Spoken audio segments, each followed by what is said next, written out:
I'm going to die.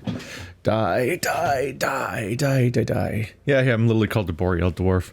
I'm straight up the same origin as Sagani, who is a Boreal Dwarf. Go figure. It really stands out at that point. If only I could get one tiny particle of experience before we came into this room.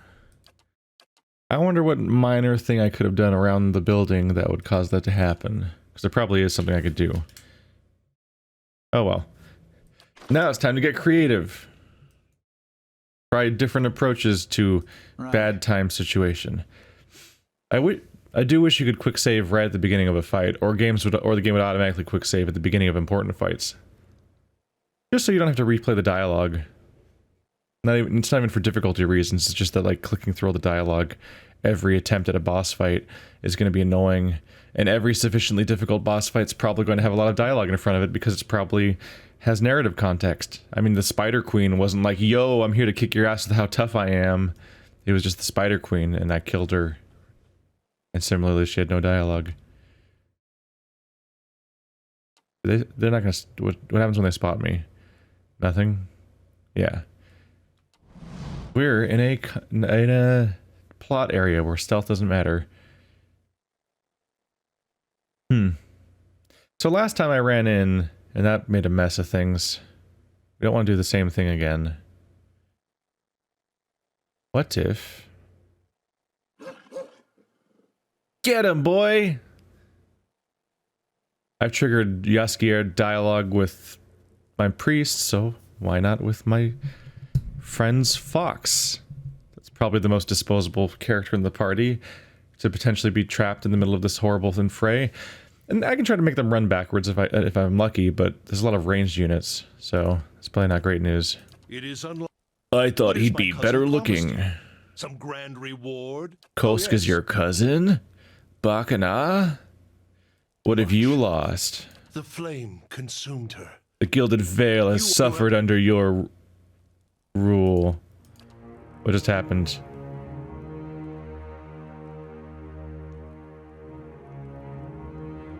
I'd like to know more about the Raedrics. You really are mad if you think I'd work for you. There we go. Poor boy, run. Run like the wind. Ah. Oh no. That's not gonna work out. Alright. Everyone focus fire the same dude, hopefully. Oh no! What the fuck? He's gone!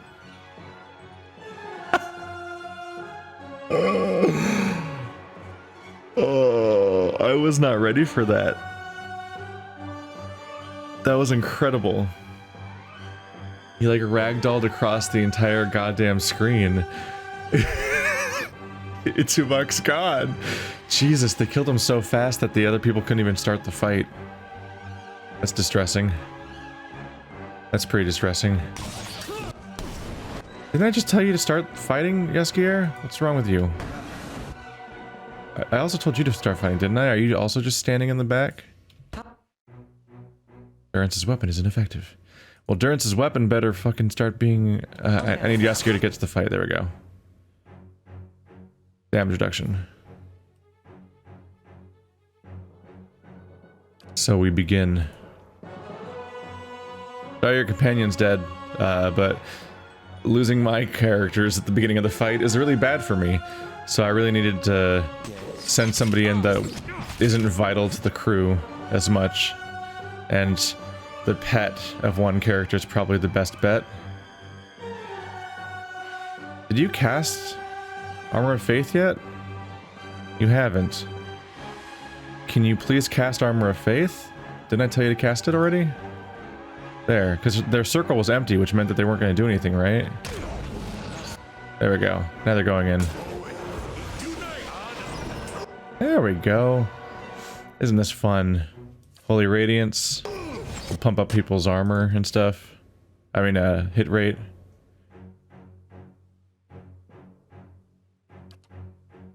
I'm trying to distract these people a bit.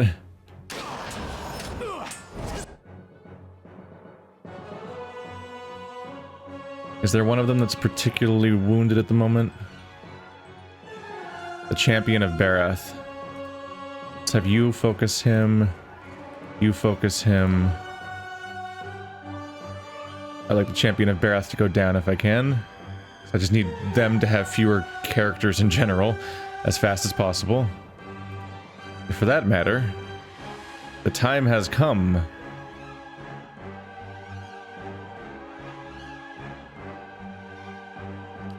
For ads. Many, many ads.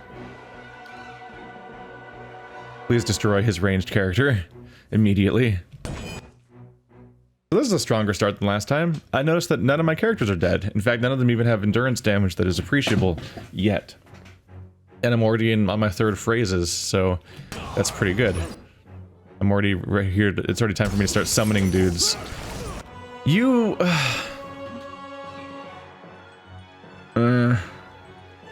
That's happened a few times now. I wish that if there's an error where they can't summon where I want them to summon, that they could then just tell me so I can pick a new spot instead of them doing a wildly incorrect guess. Whatever. You guys go make a mess. This guy's gonna screw up the archer. Archer is already in deep shit. Oh my god. Is that 29 damage? Or yeah, that's 29 damage. That archer's not gonna last very long at this rate. Alright, that's good. That means we're making a big mess of them. I've blinded them and dazed them, so that should significantly reduce their effectiveness in a number of ways. Let's try to Shocking Touch Raedric, because I would like to start doing some chain damage through the party, if I can. And the champion of Bharath's not doing great either. Second win is 64 endurance. It's kind of there. You've already done Holy Radiance.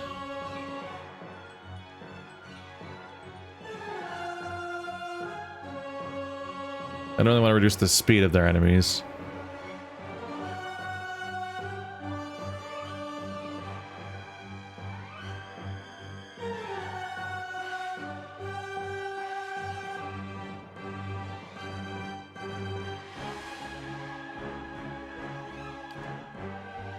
That is... yeah, faux AoE. Frightened. Let's go for some of that. What's happening? Adair's taking some damage. Okay, Adair, it's about time for you to do that second wind. How's that archer doing? Not great. You idiots. I swear to God. Join the fight. I summoned you to fight. And you're standing in the background? Like, I can't... I mean, I can tell you all what to do, but it would be nice if some of you would remember how to function.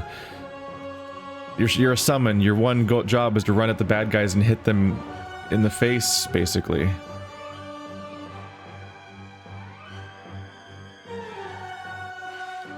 You know what? This guy is in the back row where I don't want him to be, so... if I can make him stop, that'd be nice.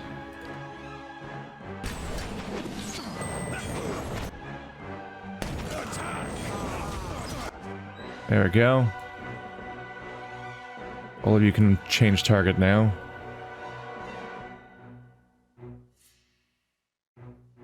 No! The archer got healed by lay on hands. That's not great news for me.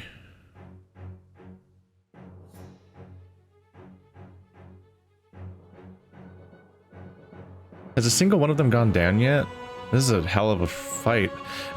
No, I don't think anybody on any team has gone down except for the sacrifice dog. The sad, sad sacrifice dog.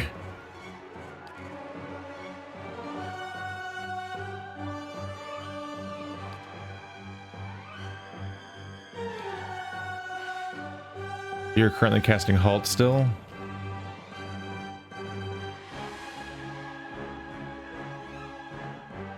Two per rest.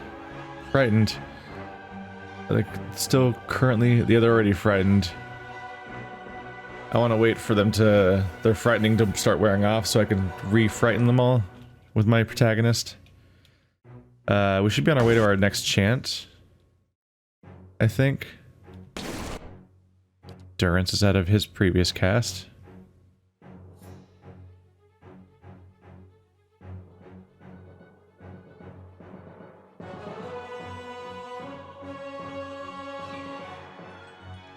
Heal all allies, freeze all enemies. That's one form of AoE. Oh, it's a pretty big AoE too. That's some fun. Let's throw that out. That sounds like it'll be fun. Come on, chant number 3. Who's about to... Oh, the skeletons are dead. Okay. I thought something important happened. I was worried.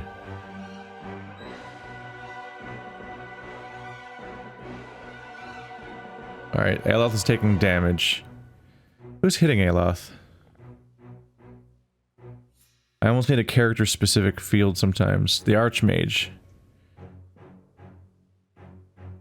Ah, he's almost down.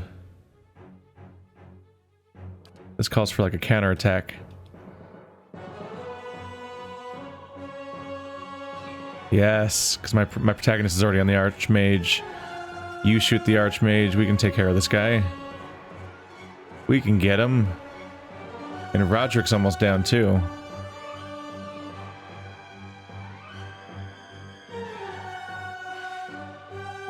Come on, phrase number 3. There we go.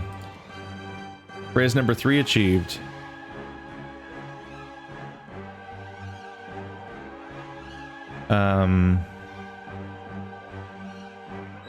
Oh, AoE. Not the best line of sight. You get in there a little bit more, I can work with this. Try again on this damn archer.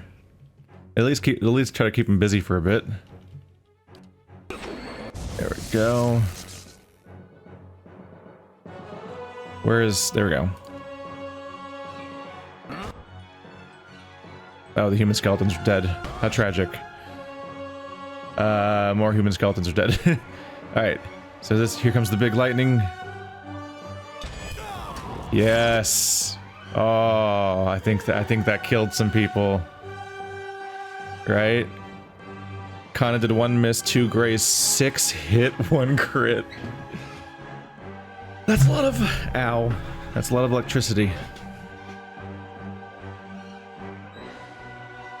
And Aloth killed... Yep. Whoa, Aloth's Jolting Touch was a crit for 43 shocking damage. Did it also bounce? Did it not bounce? I thought it was supposed to bounce. Anyway, I think the Archmage is dead, and one of the guys is dead. None of my guys are dead. They're down to just an archer, which I don't know if anyone's going to be able to heal them with lay on hands anymore. They're a bit busy. I think Raedric is down. We're down to this champion of Bharath, a bodyguard, another champion of Bharath, an arch. Okay. This should be the tipping point where we should be way better off, just in general. I'm gonna have everybody here focus on this one guy, because he's beating up my back line, and I don't appreciate that. There's Itsumok. Oh, there you are. You're still back here. The archer is still way in the back. We're gonna hit this guy with whatever we've got. You're gonna hit the wizard's double, because he's definitely attacking you right now. You're the closest. I didn't even get to appreciate what, my other friend did. Because there was kind of the lightning and you did the lightning touch, but at the same time I also got to do Durance's... Yes. Durance's iconic projection, which is just a mess of new message. Oh my god. Yeah. So Jaskier got healed. It crit Paladin of Bharath for 33.6 damage, I think? 30 after DR. Oh my god, that's a strong AoE.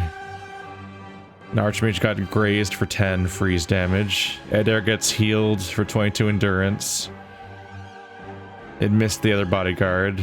It hit Raedric for 8 damage. It hit Champion of Bharath for 8 damage. What a huge attack. What a terrifying, awesome line-based move to use in a big, crowded area. And right now, aside from Aloth, reduced temporary endurance and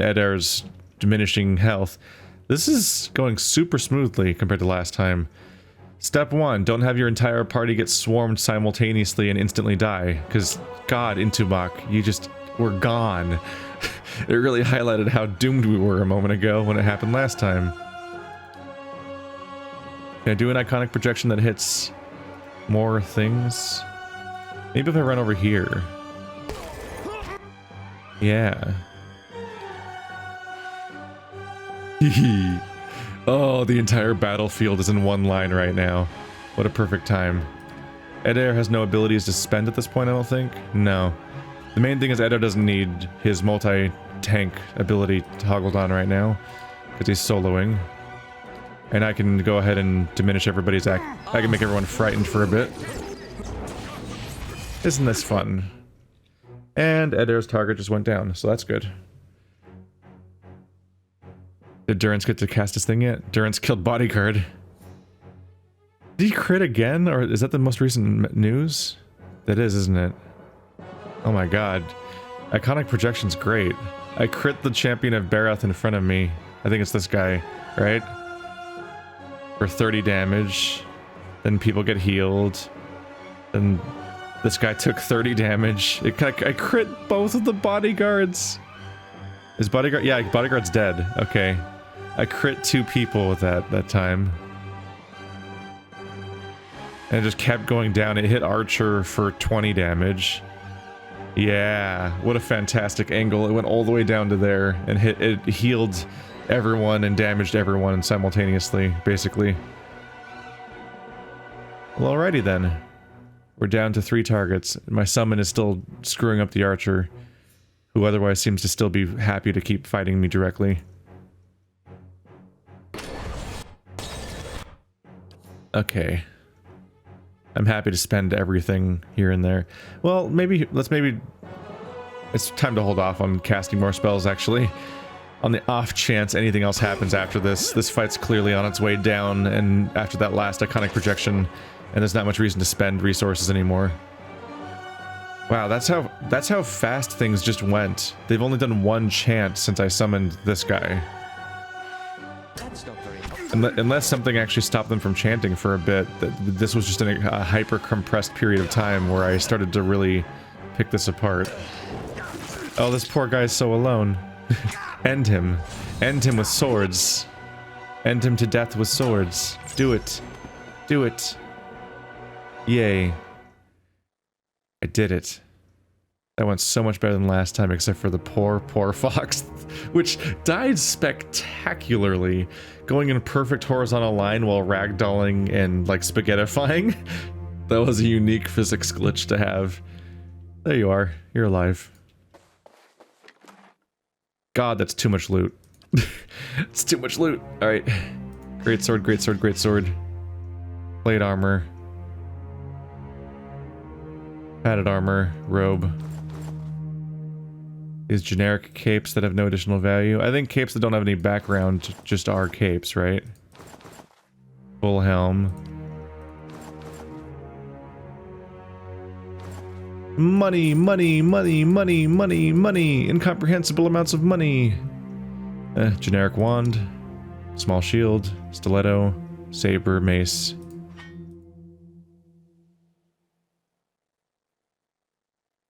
What? Oh, there it goes.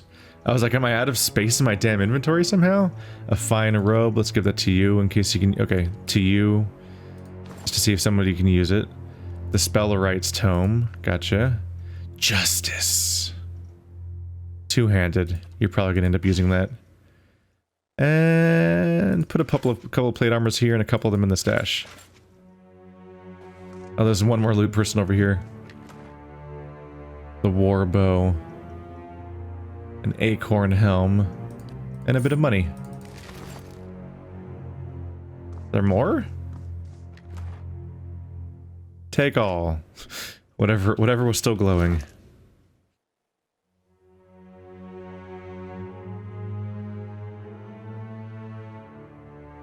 I think I messed up. I think that's what was going on. I was trying to put them in the stash. I thought the stash was toggled. But I guess they ended up in his inventory. Whoops. I don't think we're using these priest robes anymore. Given that I've killed their king. We can put those away. Is it exactly the same as his current fine robe? Because they're both just a normal robe enchanted to be fine. Looks like it.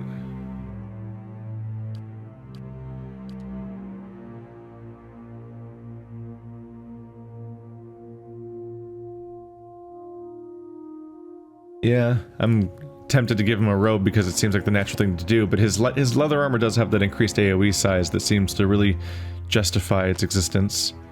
A pike? A fine poleaxe. Another two-handed weapon. Anyway, I was considering whether or not I want to put this plate armor on you, because it's way up there. Make you slower, but increase your DR even more?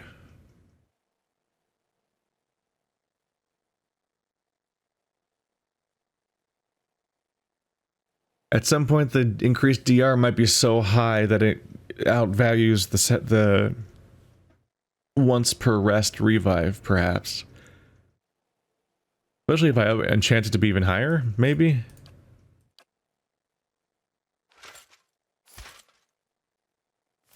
Look at him. Fine breastplate.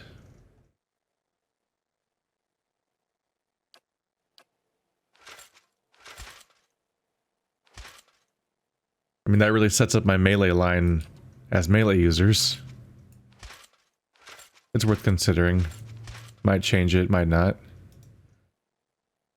We have a unique two-handed greatsword now. So same speed, same interrupt, same damage. But Justice on top of Slash and Pierce does 10% of its damage as Crush. So it's a heavily diversified damage source, apparently. And they're both, it's also already fine. And it says plus 25% crush damage. So it looks like 10% of the base damage becomes crush, and then 25% additional damage is added to the top of the damage. I think that's how this plus 25 stuff works. So it does just flat out do more damage. But, you know, there might be variability in how resistances work. This sword was once used by a paladin as an executioner's blade during a long-forgotten crusade. Over the years, the paladin slew countless heretics, but as time wore on, his fervor slowly turned to fear as the unending evil he saw growing in his homeland. Tired of the myopic and ineffective approaches of his superiors, the paladin swore to cleanse the corruption from the hearts of his people, and took it upon himself to execute any who consorted with heathens. After finding a heretic hiding within a small village, the paladin put all its inhabitants to the sword for aiding the sinner. The night the paladin woke to his sword being driven through his own chest, having been betrayed by his own men, who were guilt-ridden for their own complicity in his atrocities. This large sword seems to be covered in rust, but on closer inspection, the brown stains on the blade are, in fact, dried blood. Apart from the size, the sword seems plain. Its only ornamentation is hidden under the black leather wrapping on the ricasso, where an image of Wodika has been etched. Scratches on the etching indicate that someone once tried to clumsily remove it. Well, that's a sword with a complicated history.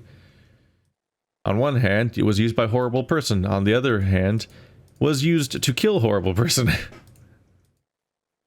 Kind of highlights the neutral element of such a weapon as a tool. It's already fine.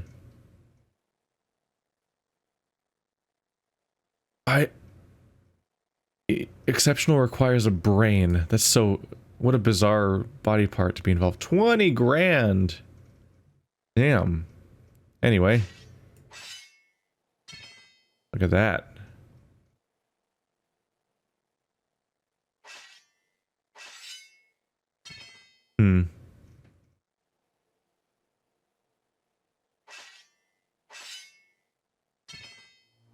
Just noticing that, like, primary damage 1725 still says the same. This is the same number in each case. It doesn't give you a total calculation after all the weird math to give you a final image of what the damage is like. It just stays at the base. It just reports what it says right here, and it just doesn't bother with additional information. This is base 16 to 23.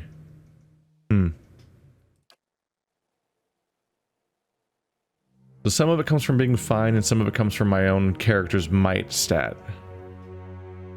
But it doesn't explain how the 25% bonus crush comes in, for example. It just kind of skips over that.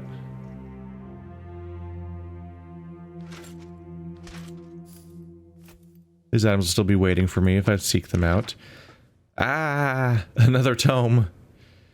Consulhaut's parasitic staff. What? Creates a glowing quarterstaff of pure energy for the wizard to wield, granting a bonus chance to hit and giving the wizard endurance with each successful strike. Oh. Here's the actual stats of the weapon. 26 to 39 crush damage. Increased reach, exceptional, and draining. Exceptional is higher than fine, right? So like it's up there. Huh. That seems like a pretty alright spell for a level 1 spell. Give you a high damaging auto attack weapon for a minute. Is potentially cool. Rolling Flame. Creates a rebounding ball of fire inflicting burn damage upon anyone in its path. Jeez. I think that means it rolls out, and then if it hits walls or anything, it'll bounce around. Good for hallways, especially if your characters aren't in the hallway yet. Miasma of dull-mindedness. A cloud of heavy fog settles on the minds of those in the area of effect, dulling senses and wits. Inflicts penalties on perception, intellect, and resolve. That's half of the core stats of the game being reduced by 6, basically. Yeah, if I find myself rolling in money, I can teach Eloth a lot. And I also can go reading. Hooray. With all of my books. 1, 2, 4, 5, and 6. Unsatisfying. Unsatisfying indeed. There, we did it. Now all I have to deal with is the fallout of what I've done.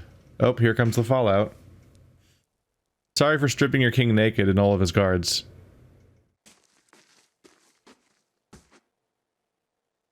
We heard that you had moved against the keep, and yet we arrived too late. But a moment earlier and I would have heard his dying breath. No matter.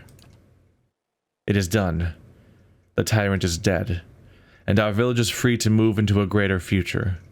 Gilded Vale owes you a great debt. I owe you a great debt. You have accomplished what I could not. Take what rewards you care from Raedric's vaults. You have earned them twice over. Kolsk looks over at the throne room, smiling. There is much to do. We must send word to the Earl, of course. Revoke the cruel laws Raedric has instated. But do not think we will forget your assistance. You have brought about great change. Take pride. Everyone will remember this moment. Come, men. Clear these bodies from the hall. With that, Kolsk strides eagerly towards the throne. And everyone in the entire party leveled up, so guess what we'll probably do for the rest of the episode? Slowly level up every single character. Is he up here? Yeah, he is. Rogue, wizard, archer, priestess. The people you'd probably fight if you tried to attack them right now. Forgive me, friend. There is much to do, and we will not forget what you have done for us. Well,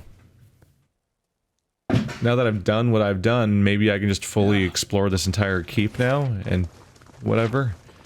I mean, sooner, one way or another, I'm supposed to find his vaults, apparently, and pillage what I can from that. After all, I've kicked some ass.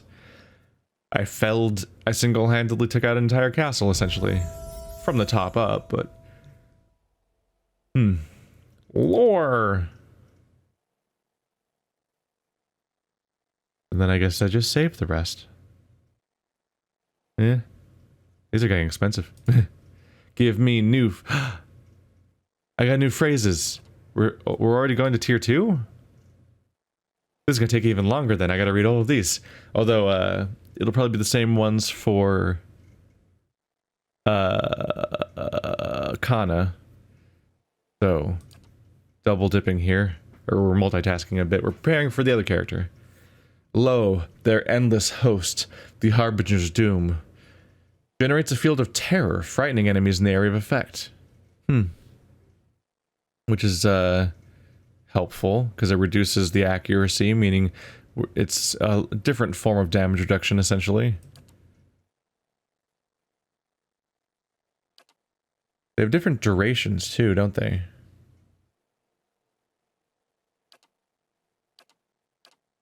Yeah. These have durations of 3.6, linger of 2.6. These have durations of 5.4 and a linger of 3.9, meaning that these effects last a while, actually. Very nearly 10 seconds of this effect. It'll also make it disproportionate when I make my 3 rotating phrases. Whatever I pick from this tier will be the majority of the duration. One doesn't stood against the power of the saint. Decreases the duration of and defends against frightened and terrified effects for all allies in the area of effect. So the other side of the same coin. Rime and frost followed the footfalls of Karth. Allies leave a hazardous trail of frost wherever they move, hobbling and causing freezing damage to enemies. Huh. How big is the trap? Because during combat, a lot of people kind of stand still. I'm not sure if I'm ready for, like, engaging in the movement meta. Sure-handed Ela knocked her arrows with speed. Decreases the reload time and increases the speed of all ranged attacks for all allies. That's probably a good one for Kana if he's going to be in the back row. The fox from the farmer did run and leap. Reduces accuracy of disengagement attacks for enemies in the area of effect. These are getting really edge-casey, aren't they? So specifically it makes the enemies less effective when they try to attack, when they're trying to attack me when I run away. If I choose to disengage. Which means that if I'm not disengaging, this is an entirely wasted phrase. Could be a good edge thing in that I could have an alternate chant set up that I can switch to for that purpose, basically. I think I'd go with the AoE Frighten, especially since he's the melee party member.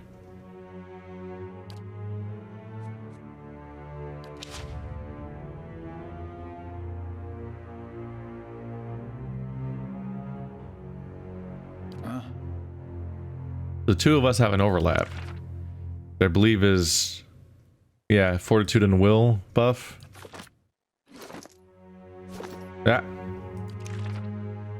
Yeah.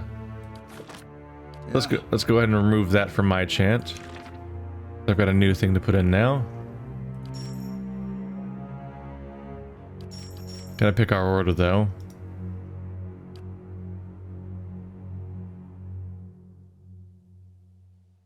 So all of mine are debuffs, or they all attack the enemy. This reduces the damage they do, this fears them, and this damages them. Let's do this order, I think. That's the big long one.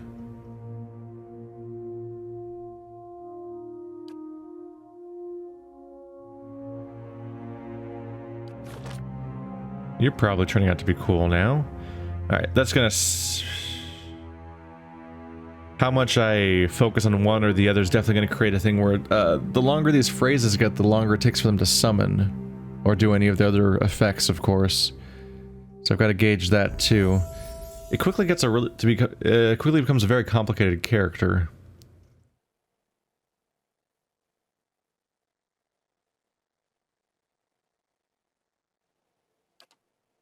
really give everyone at least 1 point into survival. Just, it has a bonus.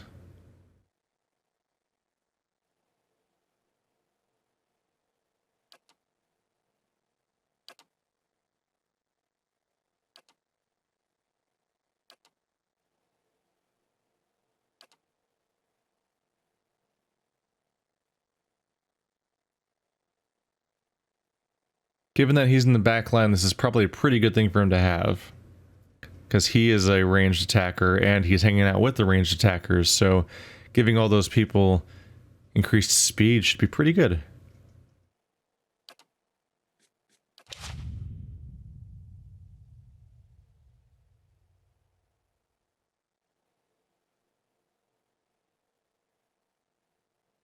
Yeah, because there's their range. Yeah, that increased range from other effects definitely helps a lot.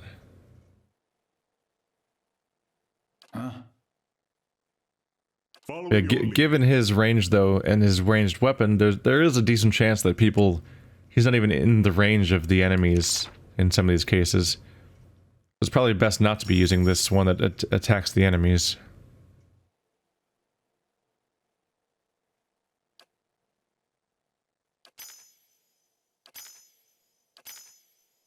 There we go.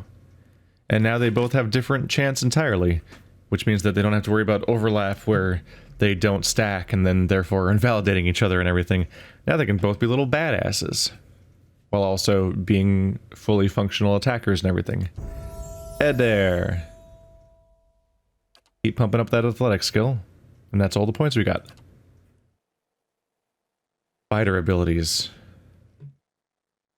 I haven't looked at this before. Vigorous defense. The fighter becomes fiercely determined to deflect all incoming blows, dramatically increasing all defenses for a short time. Once per encounter. Ah. It's a temporary boost. So bonus to all defenses. Deflection, fortitude, reflex, and will. So those are the dice rolls that help. I think it's their accuracy stat plus dice roll is versus my defense stat for whatever the attack type they're doing. So that gives me like a 20% increased chance per attack that they might graze or be ineffective in one way or another. So that's pretty good. Once per encounter. That means that he can also use it every fight. Just can't use it all the time. Weapon specializations. Plus 15% damage with specific weapons. So just encouraging me to specialize. They're neat. Being forced into a corner is a bummer, but they're neat. But it's going to be hard to outrank vigorous defense is a thing that I want to get. Confident aim. Steadies the fighter's arm, causing percentage of their grazes to be converted to hits and increasing the minimum damage for melee weapons. Ooh. Just better results for your RNG. Bad hits become hits sometimes, and lower damage just is higher. Oh, and it's a passive. That's pretty good. That's a pretty good passive. It's not even a stance. Cool. I definitely want that at some point. Discipline Barrage. The fighter intensely focuses on her training, significantly raising accuracy for a short amount of time. Ah, so it's the other side of the coin of vigorous defense. Good to have both, given the option, since he can set them off whenever. Guardian Stance devotes all his or her energy to defending allies. Lowers accuracy but increases deflection of nearby allies. Ooh. So that would increase Yaskia's deflection and anyone else that's nearby. It's only 2 meters, but reduces his accuracy. Into the fray. The fighter lunges through the battle, pulling an enemy into immediate melee range, causing pierce damage and leaving them dazed, twice per encounter. Big ol' spike of damage, too. It says they lunge through the battle, but does he actually move, or does he just pull someone to him? That's pretty interesting. That actually might even outrank the other defensive move he has, because this is a really good generic defense cooldown to proc. But this is a twice per encounter, get over here, scorpion move, where you rip somebody off of your allies. Because Aloth's little, I hit him with my book, is not the most effective defense. It only knocks them back like a couple feet, and then they can just run right back into him if they're not dazed or anything. But he can pull somebody to him, and then daze them, which makes it harder for them to get away, I believe. Yeah, it reduces a few of their effects in general, including attack speed. And it pulls them to him from 5 meters away. That's very useful. I think I'm gonna go with Into the Fray. That's pretty good.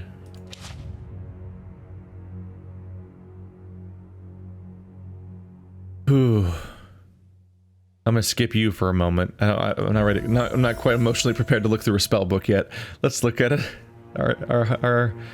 Okay, you need mechanics. We've established stealth equals good, but stealth plus mechanics is necessary if we want to actually be able to, you know, open doors and whatnot when we're stealthing around. So she needs to split between stealth and mechanics to be most effective. Which is a little bit of a bummer, but that's the kind of difficulty you face when being a stealth character, I guess. We've learned some things over the course of doing this keep, and it was in particular that. Swift aim. The ranger gets into a speedy, fluid, offensive rhythm, reducing accuracy but increasing fire rate. Yeah, that one. Defensive bond. So I can still get the other buffs for my animal companion. I was somewhat worried that you couldn't get them all. Like maybe you only had to pick one or something. Because I got the one that helps my ally do flank damage. This is the more reckless one where you do more damage but you're slower. Defense against arrow attacks. Bonus accuracy when attack the same target as the animal companion. I think that's a great one. Marked Prey is also pretty good, but it's only once per encounter, so it'll help with one enemy, where Stalker's Link helps just in general. I think I want Stalker's Link. That's pretty good. Attack the same target as your animal companion, plus 10 accuracy. And I think the AI even specifically sets her up to attack the same person as her companion, like they're working together. I'm here. I believe that's in here. The ranger uses wounding shot and marked prey against targets engaged by the companion. Yeah. It's not super specific, but it's something.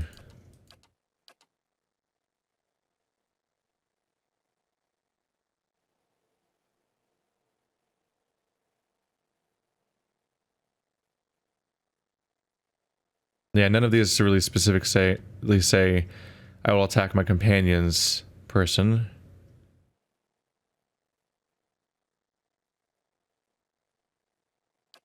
But the class behavior up here says that she'll use abilities on her companion's target, which hopefully will then end up with her attacking her companion's target too. Because that would be useful of her to do. Alright, I'm gonna take a little break from leveling up, because I gotta do spellcasters next, and I want to run around this keep that I just conquered. Howdy, y'all. Boy, you feel silly for not coming in earlier, huh? Apologies, I'm on duty. Yeah, because you were so good before. Oh, it's a Raedric guard. You're not on duty, the Raedric's gone, loser. You fucked up. You fucked it all up. What's this? This entire episode has been one boss fight, followed by leveling up. So I'd like to run around a little bit for the sake of your guys' sanity. Could it be part 4? Oh, no, that's the one I already have. Fuck me. The joints are fringed with rust. The emblem on the breastplate is a tree of with broad heart-shaped leaves. What was that? Potion of power. Ooh. Rage mode item. And some more money. How are we doing there, by the way? 2 grand. How's the stronghold going? Are we currently working on something? Finished in 7 hours. Ooh.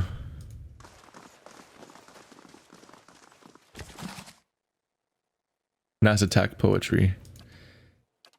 It's really funny to me that I have like a system based on the color of the book's cover, and I'm organizing them to character based on that. The idea is I put them in the stash once I've read them, but they'll be in inventories of characters until I've read them. Because that's the only way I can even kind of keep track of the stuff, but considering you can find duplicates of books you've already read, I'm doomed. Deerwood Part 2. No, I gotcha. I gotcha already. That'll stack. Dusty old ledgers record the taxes paid on farmsteads in Gilded Vale as far back as 2632. I'll give it a try, at least, as requested. There we go. A pistol. Rod and more stuff. Oh no, I put it in her inventory. I didn't mean to.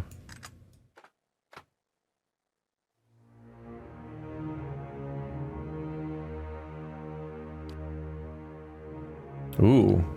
Ale is stronger than beer, evidently.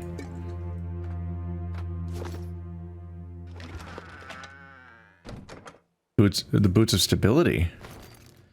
Potion of Spirit Shield. Ooh. Bonus damage reduction is nice. Even though because I'm so famous for using my potions ever. That's a bit of a heal. Some accuracy. Let's give the deflection stuff to my more endangered frontliner. Ooh, that's part 2 of the Crucible Knight thing. So we've got a sequence here. Isn't that nice? Oh, these are both the same book. We didn't want to make that kind of mistake. Alright, so I got boots. 30 defense against prone attacks, plus 15 defense against push attacks. So the person's just less likely to be knocked on their ass or moved around. Are you wearing boots yet? Reflex. 2 reflex is alright. That doesn't seem like a lot of reflex, though. I feel like specifically not being able to get dethroned is pretty good. He's becoming an immovable object. He's covered in armor. Even his helm has some bonuses, and now his boots just do not want him to get knocked over. Or these are 1 constitution, these are 2 reflex. I can just kind of plop these on one of you guys that might get attacked sometimes to provide a minor defense bonus in case of emergencies. What is this? The Dungeon Laboratory. The Temple Scriptorum. Yeah, I haven't been to most of this floor. This is my failed attempt that I kind of kind of loaded a save out of. I kind of just gave up. When my ranger got downed, I'm like, yeah, I'm not dealing with this floor. I could have committed to it, but it mostly would just be a series of very time-consuming mistakes. Sometimes the save scum-ish comes more from just like, it might be a little amusing to see this through, but it seems more likely that it'd just be an incredibly time-consuming 30-minute march towards death. And I could spend that half of the episode doing something else. These joints are fringed with rust. The emblem on the breastplate is a tree with broad heart-shaped leaves, same thing as last time. Whoops. Slow and silent. Yeah, same description a lot of the time. To the courtyard. Not yet. Unfortunately, if I go downstairs, we're gonna find the same things mostly. We're gonna get attacked by a bunch of monsters. So probably still don't want to go down there. Ooh. Hey, here's a room I'm curious about. Money! Wait, does it say steal? Oh. Shit. Why is that the one thing that counts as stealing? Is it just because there's witnesses? No, I think it still counts stuff as stealing when there's not witnesses. Well, I don't think it's specifically that.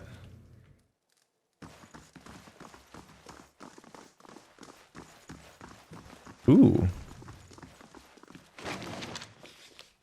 Youthful requires 4 lore just to read it. Hmm. So this is a reason to increase the lore of my spellcasters, even if it doesn't always feel like it makes sense, is that they can at least use scrolls with lore, which could lead to some bonuses here. I'm always really bad at using consumables, though. That's just a personal flaw of mine. Ah! That one's stealing. Under the pillow is a wooden medallion carved with a rising sun and 3 stars. It's tied to a leather thong. That's always funny to me. Because in my brain, thong means something very different than games like this often mean when they use the word thong. So I'm like, excuse me? There's a medallion on a thong? Cultural differences, I suppose. Whatever you're into, buddy.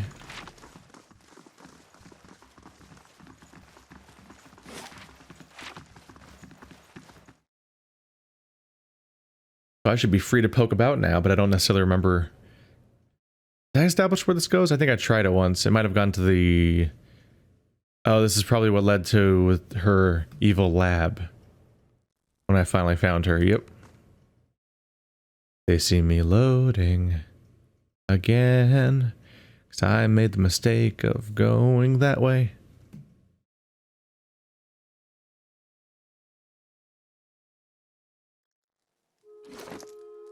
$2,600. My riches are boundless. We've been very dungeon heavy. I think we're overdue to visit like a town or city and talk to a bunch of NPCs about what's up with the world and so on. Because we've been doing a lot of, we've lately been doing a lot of running around in giant dungeons.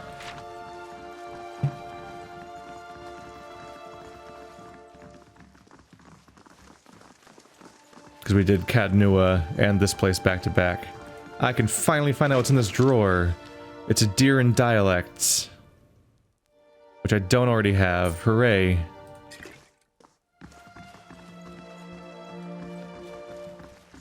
I bet this guy might want an update on what's happened. Might have something to say. If he's still here. And so Gilded Vale has its new Thane. I will trust that you have chosen wisely. We'll have to find out. It's hard to be a complete character, have much of a character study on this guy when we, like, barely met him, and then he was like, yo, take out this entire keep for me, and then disappeared into the wind. And then I took out the entire keep for him. And here we are. And now he's like, finally, you have defeated my brother, and I am now king. But not king. The local word's the equivalent of king, because your simplistic idea of rulerhood is just that there's like one leader, and that's the only leader word that leaders have. You dummy. This is why people don't like Americans.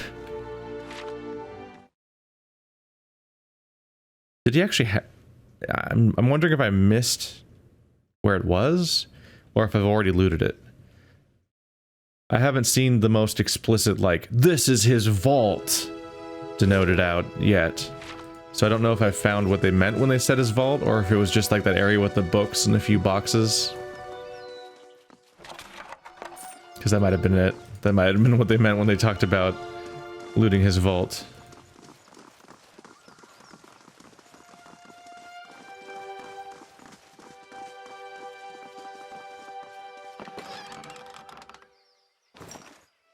Well, if nothing else, I'm going to have riches to sell. Oh, bonus damage reduction until hit or critically hit.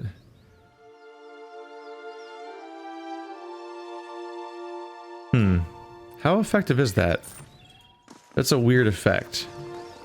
It's like it's like, oh cool, big damage reduction, but the moment you get hit once, it's gone. So basically it'll just avoid 8 damage. And that's it. I guess the point is that if you synergize it with other effects, then you would have all that damage reduction while also having hopefully like increased deflection or something, which would lead to a lot of grazes, and then if they keep grazing you, then I guess the 8 damage reduction would continue. It would persist on your character while you kept taking graze damage, which itself is already reduced damage, and that'd be further reduced by 8. And so then you'd be reducing a lot of damage overall. But that's all the way until you get hit a single time, which is not the most incredibly promising idea.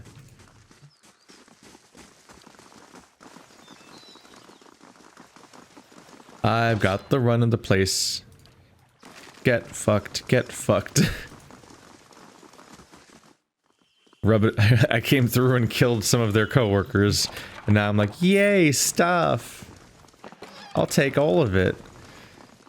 Cut to Act 3 of this game, where some great calamity attacks us, and they're like, oh no, Raedric's keep fell, because that one asshole villager just came through and looted every weapon, so his defense stat that totally exists, surprise, it was too weak, and we weren't able to defend ourselves.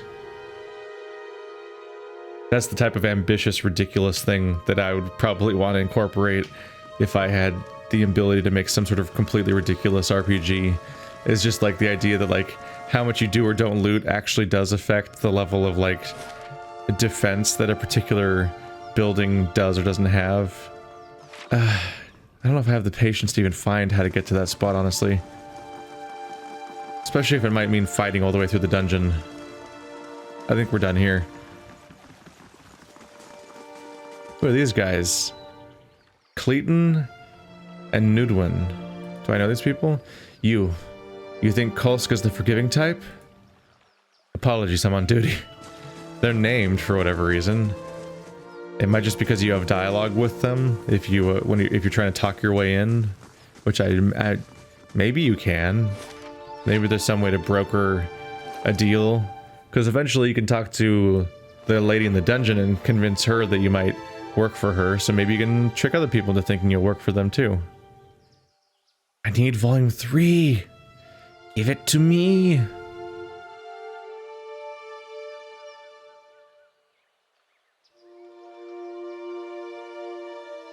Kinda want to end this with a little bit of reading. Nas Attack Poetry. From my homeland. A compilation. The expedition. I move. There is no compulsion. It is not a need, but something pulls. I cannot deny its draw. The white wends out past my vision. Its fierce eyes watch me as I move. The wolf tracks my step, a silent companion who will not join. All is blank. The pale expanse lies before and behind. I search. The miles pass, and still my feet move. My hunt continues, unabated. The landscape returns my gaze, unaffected by my presence. The snow falls, needles driven by the wind. Its cold teeth bite my skin. The snow gathers, its hand around my feet. A fierce opponent who will not relent.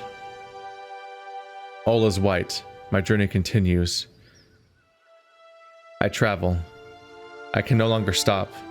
A true compulsion forms. The need drives me on. I must see. The sun breaks through the gray. Its unrelenting gaze thaws me. My body warms under its touch. Frigid limbs move again and carry me further. All is empty. The breath of existence is my destination. The white that wends sounds exhausting. It's a great snow zone in the boreal tundra. Which is probably what the White March is related to, so I guess we can look forward to that in the expansion, is dealing with the whiteness. The Great Western Stag. One day, Eothas was sitting on a wall, watching a cat play in the sun. A crystal, hung in a nearby tree, had fragmented a sunbeam and scattered small motes of light on the ground. They danced around the cat, sliding over him as he frantically batted at them. He spun in place, following one as it rushed past him, and leapt on it, trying to pin it down. Eothas smiled, amused at the animal's tenacity. The cat landed on a spot, placing its paws over it, only to watch it flit away again. Eothas watched the cat's tail twitch and slap at the ground, annoyed that his prey could not be pinned. "Why must you tease him?" a voice said from behind him, accompanied by the crunch of sandals on gravel. "I merely bring the dawn," Eothas responded. "I don't stroke the hunter's heart. That's your responsibility, isn't it?" "True," said the second voice, "but neither do you quell it. If the hunter could not see his prey, would he still hunt?" "So philosophical, Hylia," Eothas said, and turned to greet the two gods that approached him. "Have you come to debate the parallel between sight and desire?" He gestured to the wall, inviting Hylia and Galawain to join him. They sat in silence, watching the cat who continued to hunt the sun, fruitlessly swatting at another mote and then rolling on its back. "I have created the ultimate prey," Eothas said finally, breaking the silence. "It can be tracked, it can be followed, it can be seen, but it can never be caught." Galawain laughed lightly. "Don't you agree, Galawain?" Eothas asked.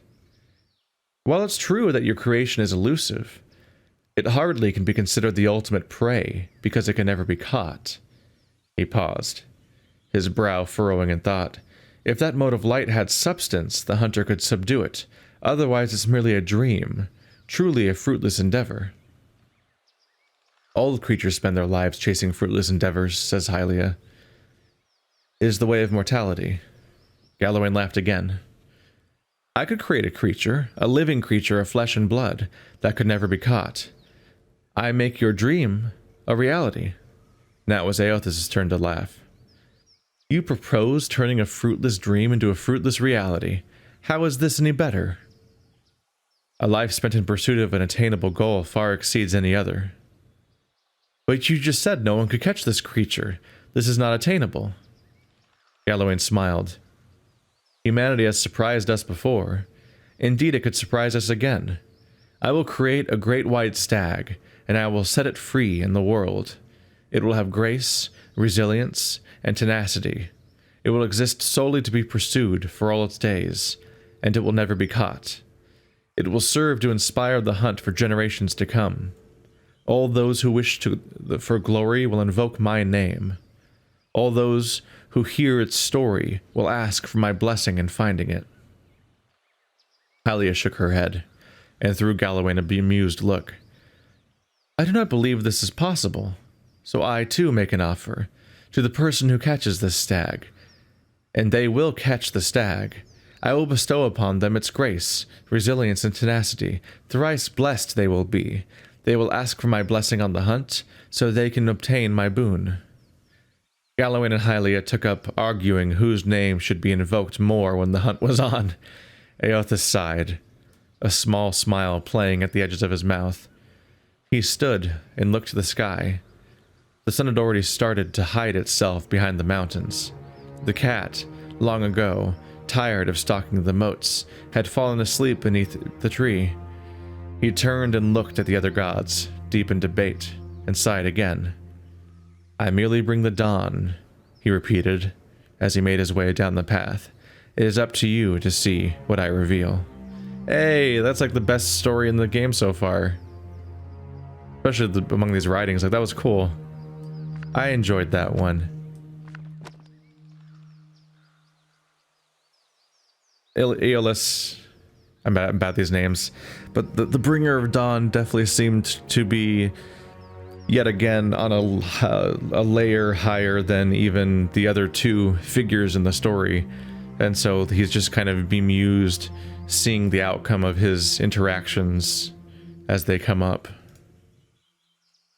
Wizard's Double is kind of a fun thing to pull out in the right situation. I don't know about these long-term things. I kind of want emergency boosts in this inventory. But somebody, someone of like a godlike figure who, I mean they all are of course, but like in particular the kind who just kind of creates to see what happens and then kind of watches the simulation play around them as everyone kind of reacts and has their own motivations. In particular, I think of like in Good Omens, it's all about the ineffable plan and the apocalypse and so on. And the premise of the ineffable plan is that it's unknowable. That's what ineffable means, more or less. One might make the mistake that I made and think ineffable means inevitable or uncounterable or unstoppable or something like that, but it means unknowable, which is different. And what the thing about all the angels and devils in that story is that they think that they're above the ineffable part of the plan, and that they think that it's just some great game of what happens to the humans and to the world, and that they are just destined to be in this war, and and they don't realize that they themselves might be the ones that might not fully know the story around them, because they themselves might be the people who are somewhat excluded from seeing the whole picture, because it may be an experiment or test or rule set that's being applied to them by God's will, and that they themselves might just be as much they might be just as much in the petri dish as the humans are, and maybe even more so, with an additional layer of thinking that they are higher and how that affects them and so on. All right, time to level these bastards up now that we're in overtime mode. Hello, Aloth. How are you doing? Sure got a lot of lore there, don't you? What if you had more lore?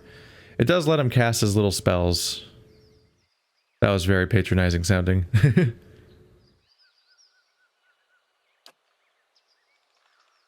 Oh boy. All right, well, the good news is we already know some of these. Also, my chair is just getting louder.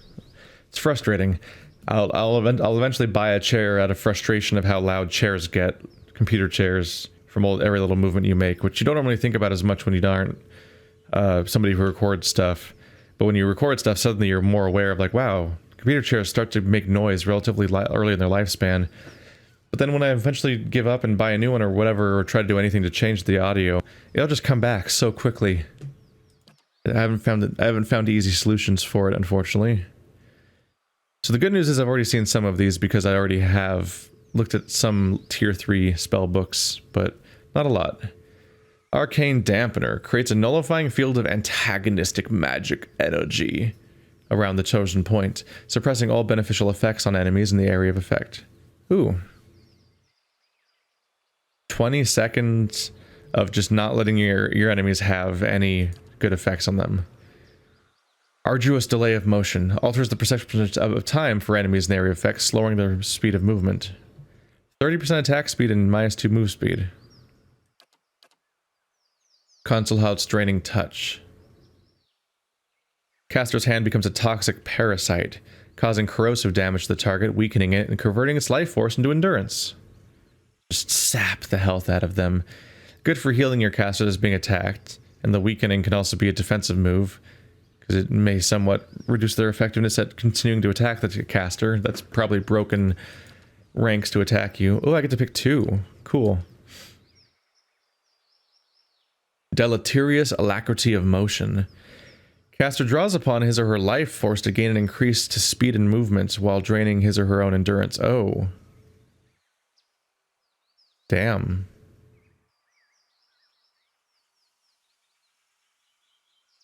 %, attack speed is interesting. Losing 14 health, or I keep calling it health out of habit, really. Losing 14 isn't necessarily a death sentence if you're already in the back line and everything, where you could be attacking very rapidly with 50% increased attack speed. But that then might in turn increase the aggro on you, and then that turns around and leads to more problems of you having low health. Exposed vulnerabilities. Bears the enemy's combat vulnerabilities for all to see, reducing their damage reduction, deflection, and concentration. -5 DR, -10 deflection, -10 concentration. That's not bad. Ooh, that's not bad. I do like AoE debuffs. A good fireball that unfortunately hits your allies. Summons a flaming ball of molten earth that explodes at a target location, causing burn damage to all area in effect. Yeah. Gotta be careful with those ones. Kalikoth's Minor Blights creates a ball of energy in the caster's hand that can be thrown at an enemy, causing burn, freeze, corrode, or shock damage to anyone caught in the area. Blights are continuously replenished until the spell ends. Ooh.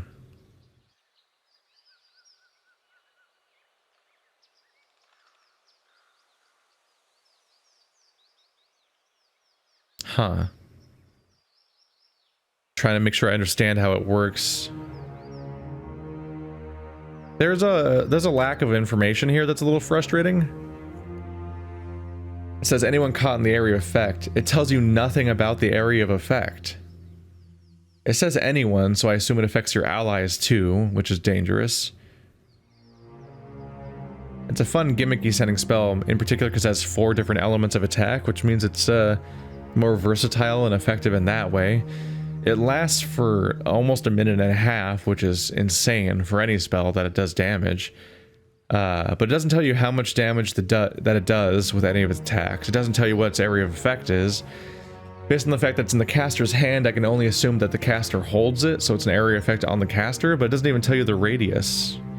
It really doesn't bother giving you much of anything as far as information goes, making it rather a hell of a gamble to pick, but probably not a very likely one to be picked because it seems to be a melee range spell for your spellcaster, which is not the best choice, and it probably has friendly fire, so you need to put your caster in a spot that you probably want them to be in. If anything, it sounds like a spell sword spell, like it's for I'm thinking like an arcane warrior from Dragon Age Origins, where you're a mage in full armor and you're just obliterating everything because that was such a powerful class. Lengrath's Displaced Image causes the caster to appear visually displaced, increasing their deflection reflex for duration. Additionally, many deflection and reflex attacks that score hits will be converted to grazes. So, defensive spell. Wow. Not bad.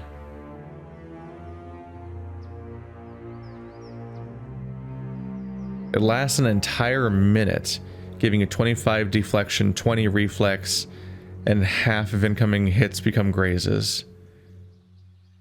But only if they are attacking deflection and reflex. That is a hell of a, oh god, they're attacking my mage, make them stop attacking my mage. Oh, this'll hold them for a while. Spell. Minoletta's Bounding Missiles. This is just a stronger version of the other one, right? The magic missile, but good. 3 missiles that pierce through the target and leap to 2 additional targets each. Ooh. Ooh. I do like a chain lightning style spell. I do like those a lot. So it shoots 3 times, and then each of those jump 5 meters to an additional enemy. Not a ton of damage, but it is... They jump twice. So it's not a ton of damage, but it is 9 hits. 3, I assume it's 3 hits on one target, and then the additional 6 hits might scatter randomly throughout the crowd, as opposed to all following together, unless they chain through the same 3 targets. But that's a lot of damage. I'm probably going to buy it on principle because it's basically chain lightning, even though it isn't lightning. But chain lightning is my favorite spell in games, and I already gave him a touch version. Noxious Burst spews forth a poisonous cloud of foulness that causes corrode damage and leaves victims sickened.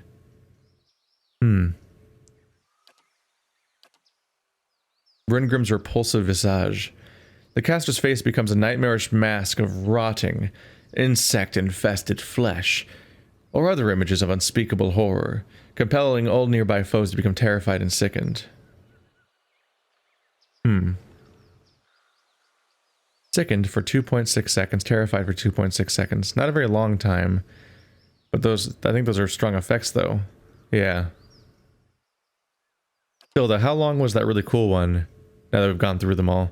Expose vulnerabilities. That's half a minute of minus 10 deflection, minus 10 concentration, minus 5 damage reduction. I think I'm going to go for exposed vulnerabilities and Minoletta's Bounding Missiles. Because offensive and debuffy, and that seems well-rounded enough, and I need to make some way into tier 3. And I don't have to worry too much about what I pick because these grimoires keep giving me new options to buy with money if I so choose. Let's make sure we actually customize him. Yes? Yes. He came with Crackling Bolt? Oh, because I bought that already. Right. That also bounces? Whoops.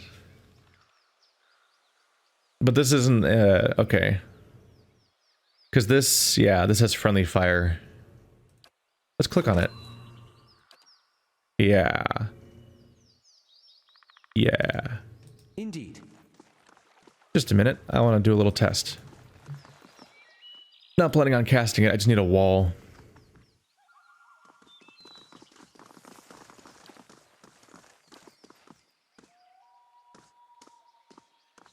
Huh.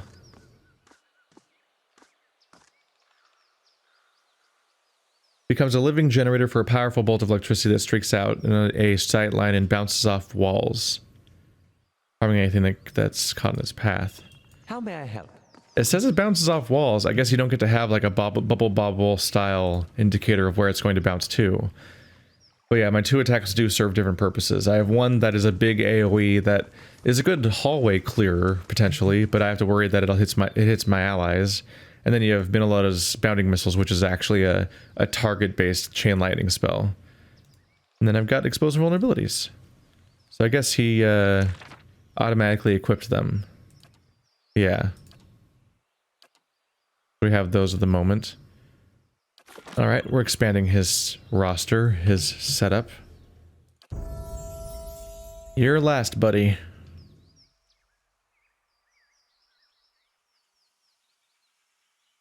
God, you're a weird mess of stats that continuously don't make so much sense. Becoming more incoherent every time I get a new ally that kind of changes where I think the stats for everybody in the party need to go. Well, the other character's kind of specializing in stealth and mechanics already. But I can have 2 characters specialize a bit, because I won't necessarily always have both the priest and the ranger in the party. So maybe both of them can split between stealth and mechanics. I already have 2 characters that are pretty heavy on lore. Although he does also benefit from lore because it lets him use scrolls too. But he has a very large roster of spells. Wait, that was your entire level up? You didn't even learn a new spell. Weird. Anticlimactic even. Anyway, alright. That was a lot of, that was a maintenance heavy episode. Next up, adventure.